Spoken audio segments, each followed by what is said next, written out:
साथियों नमस्कार, मैं सत्यनारायण सिंह अपने YouTube channel S N Singh classes में आप सभी का हार्दिक स्वागत एवं अभिनंदन करता हूं। साथियों, हिंदी व्याकरण के अंतर्गत आज हम करुण रस और बीभत्स रस पढ़ेंगे। इसके पहले के अगर रस के वीडियोस आपने नहीं देखे हैं तो डिस्क्रिप्शन बॉक्स में लिंक है, वहां से आप इसे देख सकते हैं। तो आइए हम शुरू करते हैं। करुण रस।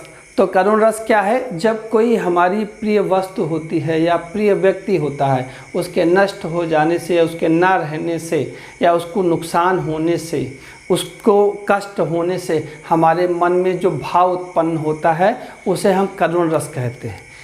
इसी तरह से मिलता जुलता एक रस है श्रृंगार रस में वियोग श्रृंगार। उसमें क्या होता है, जब हमारा प्रियतम हमसे दूर हो जाता है तो उससे दूरी के कारण हमारे मन में जो अनुराग बढ़ता है या एक कष्ट होता है उसे हम क्या कहते हैं? वियोग श्रृंगार कहते हैं। लेकिन यहाँ पे वस्तु के नष्ट हो जाने से, व्यक्ति के नष्ट हो जाने से, व्यक्ति का नष्ट हो जाना मतलब हमसे दूर चले जाना हमेशा के लिए।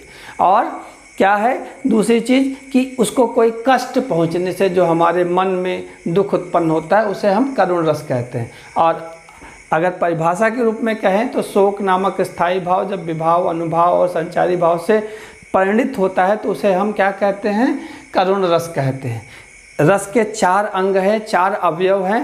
पहला तो स्थायी भाव, दूसरा विभाव, विभाव में भी आलंबन विभाव, उद्दीपन विभाव और आश्रय, और तीसरा अनुभाव, चौथा संचारी भाव। तो चारों स्थितियां हम देखते हैं कि करुण रस का स्थायी भाव क्या होगा? शोक होगा। करुण रस का स्थायी भाव शोक होगा। और विभाव क्या होता है? कारण, जिस कारण से वह भाव हमारे मन में उत्पन्न होता है उसे हम विभाव कहते हैं। विभाव में भी 3 होते हैं, आलंबन विभाव, उद्दीपन विभाव और आश्रय। तो आलंबन विभाव क्या है? जिसके कारण से हमारे मन में दुख हुआ। तो कोई मृत व्यक्ति, हमारा प्रिय व्यक्ति, वो उसकी मौत हो गई, कोई गरीब व्यक्ति देख लिया, या हमने किसी की बहुत ख़राब स्थिति देख ली, तो वो सारे क्या किसका काम करते हैं? आलंबन का काम करते हैं। हमने क्या कहा कि कोई व्यक्ति हमारा प्रिय है वो मर गया, या हमने बहुत गरीब व्यक्ति को देख लिया, या फिर हमने कोई एक ऐसी स्थिति देख ली जो बहुत ही ख़राब है, तो ऐसी स्थिति में वो क्या होगा? आलंबन होगा। अब उद्दीपन क्या है? इस दुख को और कौन बढ़ाएगा कि अगर कोई व्यक्ति मर गया है तो उसकी स्मृतियां जो है हमारे दुख को और बढ़ा देती हैं। कोई व्यक्ति मर गया है तो उसके जो गुण हैं, उसके द्वारा कही गई बातें हैं ना, उसके साथ जो हमारे बिताए गए समय हैं, उनकी यादें हमारे दुख को बढ़ा देती हैं। या आप कह सकते हैं कि किसी व्यक्ति को किसी ने नुकसान पहुंचा दिया तो वो जो व्यक्ति है, हानि करने वाले व्यक्ति, वो भी क्या होता है? वो उद्दीपन का काम करता है। तो ये उद्दीपन विभाव में ये स्मृतियां, व्यक्ति का गुण, ना हानि करने वाला, ये सब क्या करते हैं? ये हमारे दुख को, कष्ट को बढ़ा देते हैं, इसलिए ये उद्दीपन है। और आश्रय कौन है? जिसके अंदर ये जो है करुणा, ये संवेदना उत्पन्न होती है, उसे हम आश्रय कहते हैं। अनुभव क्या है? अनुभव आप जानते हैं कि आश्रय की जो चेष्टाएं होती हैं, जिसके मन में दुख है उसकी जो चेष्टाएं हैं उसे आश्रय कहते हैं, तो अनुभाव कहते हैं। तो क्या होगा चेष्टा? व्यक्ति मर जाएगा तो रुदन होगा, रोएगा आदमी, प्रलाप करेगा, उच्छ्वास, लंबी लंबी सांस लेता है, कभी कभी चिल्लाता है, चित्कार करता है, और कभी कभी क्या होता है? स्तंभित रह जाता है, जड़ रह जाता है। तो ये सब क्या है? आश्रय की चेष्टाएं हैं, जिसे हम अनुभाव कहते हैं। और संचारी भाव, ये ऐसे भाव जो पानी के बुलबुले के समान आते जाते रहते हैं। उसमें ग्लानि हो गई, मोह हो गया, स्मृति हो गई, चिंता हो गई, दैन्य हो गया, विषाद हो गया, उन्माद हो गया। तो ये आपके समझ में आ गया होगा। आइए उदाहरण देखिए। मेरे हृदय के हर्षहा अभिमन्यु अब तू है कहाँ? ये अभिमन्यु की जब मृत्यु हो गई तो अर्जुन के ये शब्द हैं, उनको याद करते हुए कि मेरे हृदय का हर्ष, मेरा हृदय का स्वाभिमान अभिमन्यु, अब तुम कहाँ हो?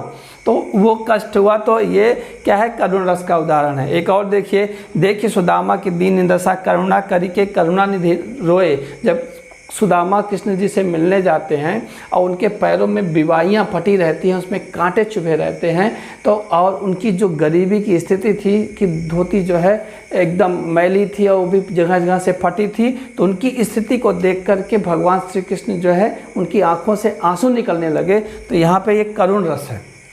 यहाँ पे 2 पंक्ति और है। पानी परात को हाथ छुयो नहीं, नैनन के जल से पग धोए। कि उन्होंने क्या किया कि वो इतने बेहवल हो गए, इतने दुखी हो गए कि उन्होंने पानी परात को हाथ भी नहीं लगाया, और अपने नैनों के जल से ही उनके पैर को धो दिए। तो ये अतिशयोक्ति अलंकार का भी उदाहरण हो जाता है, अतिशयोक्ति हो जाती है इसमें, ठीक है, कि अतिशयोक्ति। तो आप अतिशयोक्ति अलंकार के लिए भी इसको याद कर सकते हैं। आगे भिक्षुक कविता है, निराला ने लिखा है कि वह आता दो टूक कलेजे के करता पछताता, पथ पर आता पेट पीठ दोनों मिलकर हैं एक, चल रहा लकुटिया टेक, मुट्ठी भर दाने को भूख मिटाने को, मुँह फटी पुरानी झोली का फैलाता वह आता।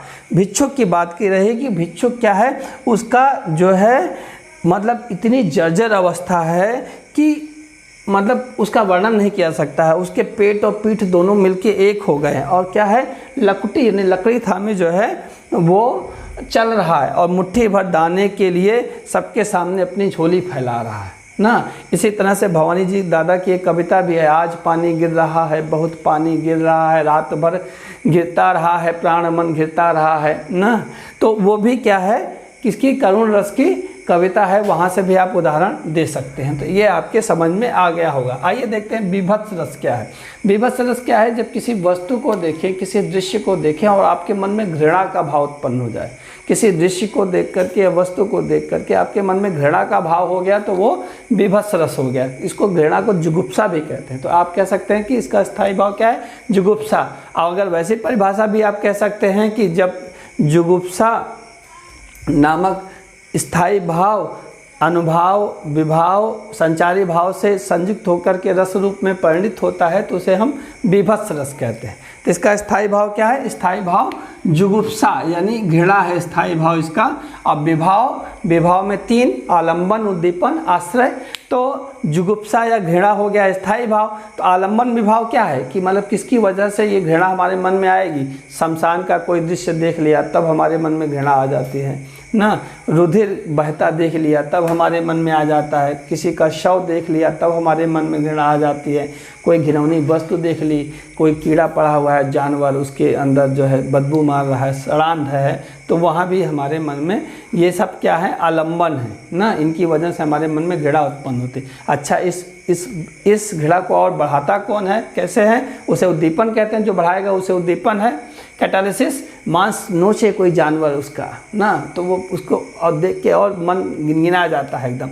घायल अगर व्यक्ति है, छटपटा रहा है, एक्सीडेंट हो गया, आप देख रहे हैं कि हाथ फट गया है, पैर फट गया है और छटपटा रहा है, तो आपका और दिमाग खराब हो जाता है ना। अब मांस कहीं की किसी की पुरानी लाश मिल गई तो मांस सड़ा रहा है या उसकी हड्डियां देख ली, तो कुल मिलाकर के ये सब क्या करते हैं, उस घृणा को और बढ़ा देते हैं, इसलिए क्या उद्दीपन है। अब आश्रय, जो उस दृश्य को देखता है जिसमें घृणा का भाव होता है उसे आश्रय कहते हैं। अनुभाव क्या है, आश्रय की चेष्टाएं अनुभाव है, यानी जो व्यक्ति ये सब देखता है उसकी जो प्रतिक्रिया होगी, जो उसकी चेष्टा होगी उसे अनुभाव कहेंगे। तो क्या करता है आदमी, आमतौर पे मुंह फेर लेता है, आंख बंद कर लेगा, नाक सिकोड़ लेगा, मुंह पे हाथ रख लेगा या थूकने लगेगा, तो ये सब क्या है, अनुभाव है। संचारी भाव, वो थोड़े थोड़े समय के लिए संवेग आते जाते रहते हैं। मोह हो गया, आवेग हो गया, उन्माद हो गया, निर्वेद हो गया, जड़ता हो गया, चिंता हो गई। ठीक है, इसका एक उदाहरण भी देख लेते हैं कि सिर पर बैठे हो काग आंख दो खात निकारत, खींचत जीभ श्यार अति आनंद उर्धारत, गीध जांगी को खोद खोद के मांस उपारत, स्वान अंगूरीन काट काट के खाद बिदारत। मतलब क्या है, कौआ, काग माने कौआ आंख दोनों निकाल के खा रहा है, और श्यार जो है जीभ से खींच के उसका आनंद ले रहा है, उसको अच्छा लग रहा है, खा रहा है। और जो गीध होता है, गिद्ध, वो क्या है, खोद खोद के मांस निकाल रहा है।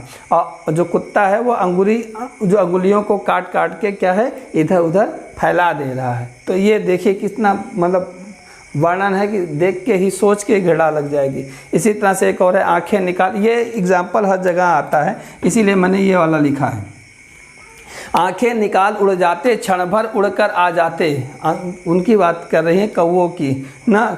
सौ जीभ खींच कर कौवे चुबला चुबला कर खाते। तो कौवे क्या खाते हैं, आंखें निकाल कर क्षण भर के लिए उड़ जाते हैं, फिर क्या होते हैं, जीभ को खींच खींच के खाते हैं, चुबला चुबला के खाते हैं। तो ये सब चीज़ें ऐसी हैं जिनसे हमारे मन में घृणा का भाव उत्पन्न हो जाता है। तो ये करुण रस और बीभत्स रस था। अगर आपको मेरा प्रयास अच्छा लगा हो तो लाइक शेयर कीजिए, और अगर अभी तक सब्सक्राइब नहीं किया हो तो चैनल सब्सक्राइब कर लीजिए, और अपना और अपनों का ख्याल रखिए। मिलते हैं अगले वीडियो में, तब तक के लिए नमस्कार।